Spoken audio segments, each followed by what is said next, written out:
Some of you may remember this from the Isle of Wight Star Party. I've added some holes and I've put some things inside. It still works as a toolbox. I can still sit on it, I can still use it as a table, but it's got some additions.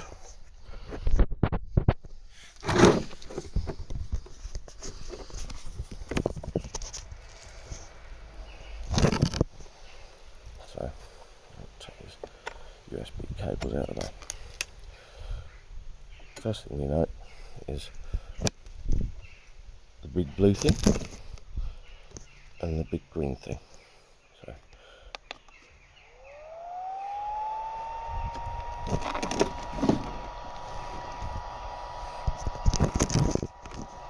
"24-volt charge controller."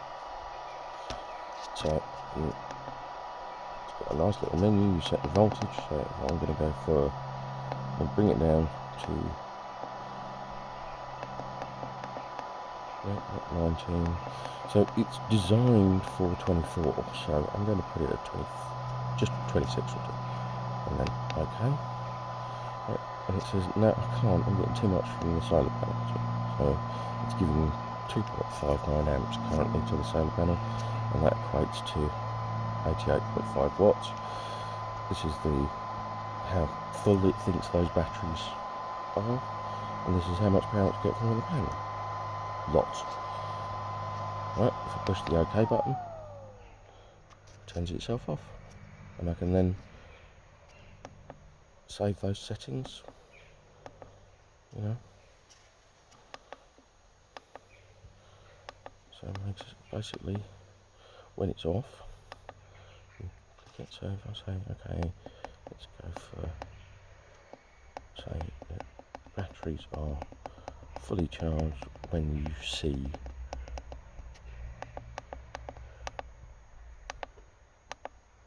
26. Set 5 amps. Right. We know the solar panel is designed to kick up a maximum of 3 at 60 volts in full sunlight, and it gives out its 2.4ish, which is more than enough for what I want.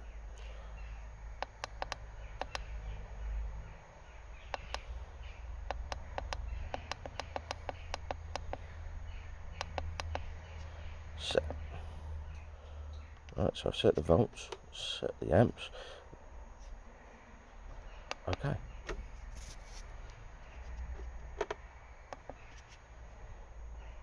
I'm going to store this in position 0. Okay. Woof. There we go. So you can set this charge controller up. I don't know how many memory slots it's got, but it's quite easy, I suppose. That's what I can say.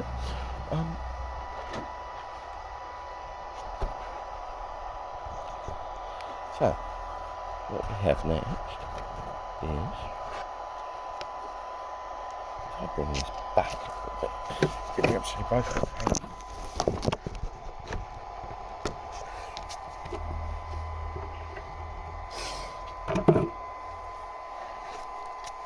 I may or may not cut this bit out, I don't know.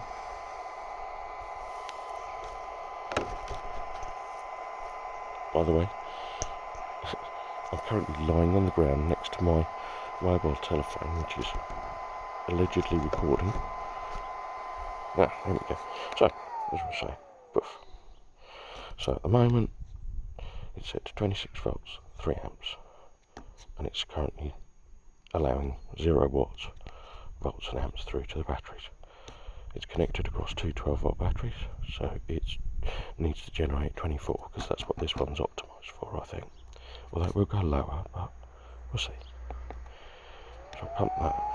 It's currently generating 86 watts, 2.6 amps, 33.41 volts across two batteries. So if you remember, 13.8 or 14 volts is about one 12-volt battery at maximum charge, because that's you need to apply more than 14 volts to charge it. So when you turn this on, you find out what the 12 volt side thinks it is. 16.1, too high, so we turn this off. You see the voltage drop? And we reset this. 13.7. Green, 222 volts DC.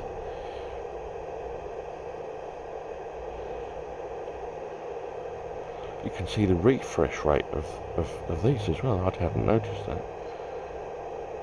But these three sockets here provide 240 volt DC. I can chuck a hairdryer or a soldering iron or a computer or anything. But if I want to charge a laptop, I've got 12 volts around the other side, so why bother? 13.4 currently. So let's turn that off. Right, turn that back on again. Oh.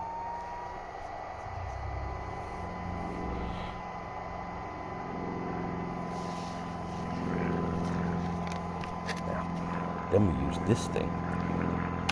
Now, so first thing is, I happen to have wired these up a minute ago, and we can see that flip it down to DC volts, 16.2. So what is being fed into the battery is not 33, or it's 33 volts divided by 2, so 16.3 amps. Sorry, 16.3 volts to charge those two batteries. So at the moment the system is charging, and then we can move it around to DC amps, and then this is where this little meter comes in amazing. So these are about £70 screw fix. Other manufacturers are available, but this is the one I researched and found to test my van. Right. Because I've got electric buttons. Anyway, so you reset it by pushing this whole button up here for a long time, and it even says DC amps, 0 adjust, hold it for 2 seconds. So, and you can see this is mostly 0, right? So we've kind of measured the ampage, and now we've got this clicky thing, which is quite cool, right? And then you basically, if you put it around both, you're at 0, because we've got a positive and a negative. And at the moment, according to this, there's nothing. I've got the whole button. Right. There is 2.47 amps reading. I'll turn that around slightly.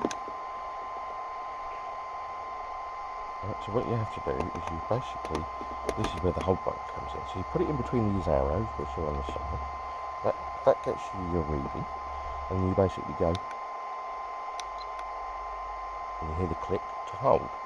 Right, so now I can remove the clamp from the awkward position and see that it was reading negative 2.57 amps DC. Why is it negative? Because I had it around the black cable, not the red cable.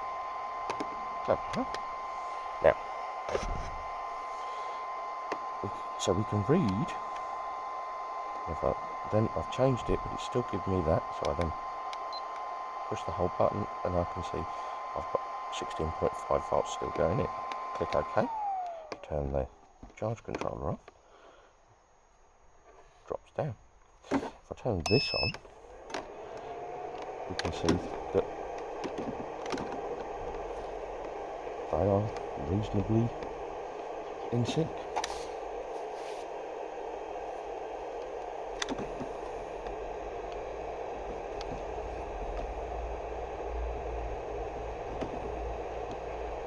Did I say I love this meter apart from when it won't stay like that?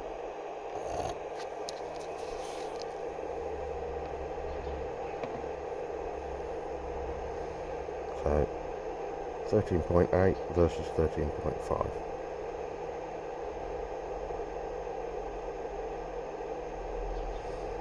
And of course that's with no load on this.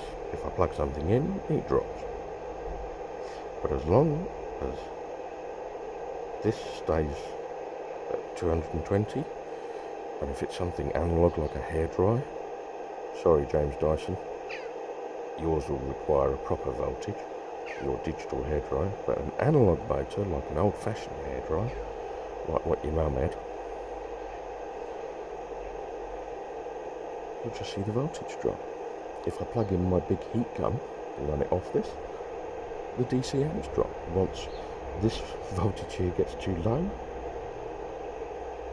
this turns itself off and makes a horrible noise. Oh well. And this red light comes on. It works.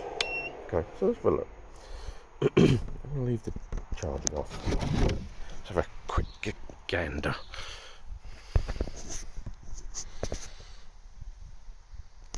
It's very simple. These two cables here. And with this thing I can prove it. And this time I'm going to measure on the positive side, right?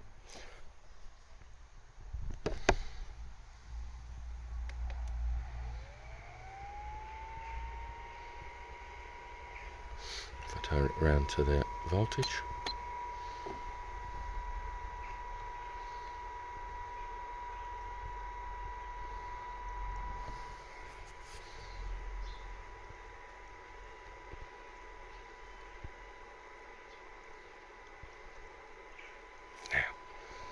I'm going to turn it off. Listen.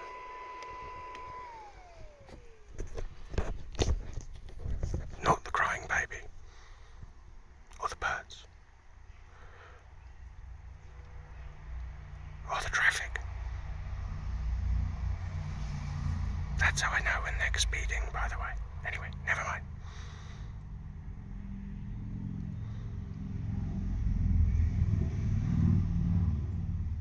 I'll try and bring it closer.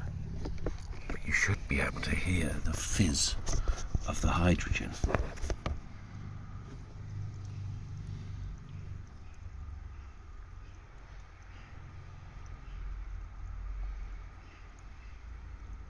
So those two batteries are currently holding steady at 13.7 volts.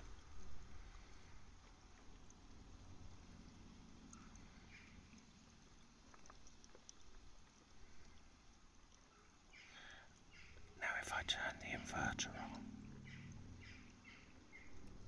I wonder if you'll hear the fan or the bubbling. Or do I turn the charger on first? I'm going to turn the charger on first. Okay, charger is on.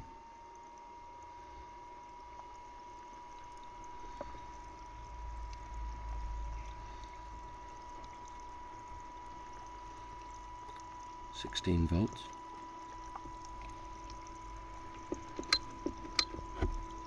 2.8 amps again.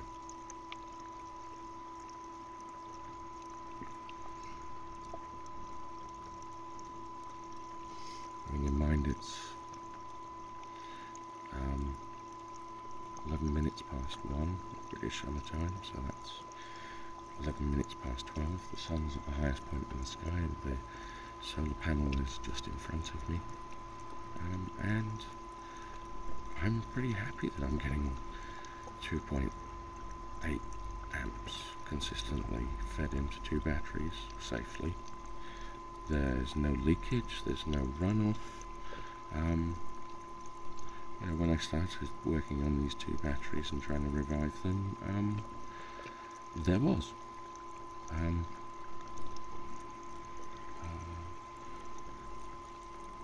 But, you know, hydrochloric acid is, at the end of the day, hydrochloric acid. You take suitable precautions and you don't burn yourself with it.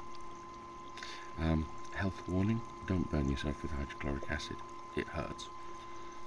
Not quite as much as boiling water, and all you have to do is just grab a hose pipe and rinse whatever part of the body that you accidentally touched. But, you know, it's just, don't panic.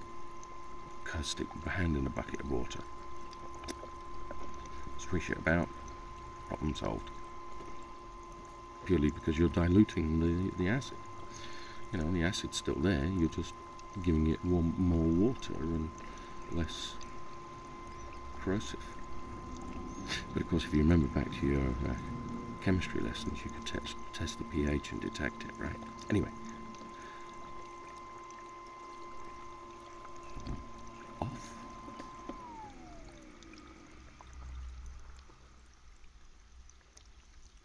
Now that's interesting. I can see 0.24232423 DC amps, which is the current of the voltmeter in this meter, measuring, I would imagine, the voltage of 14.1 volts at the moment. So slightly over 13.8, but when it's not charging, i.e. when I'm going to be using it at night, it does exactly what it doesn't say on the box.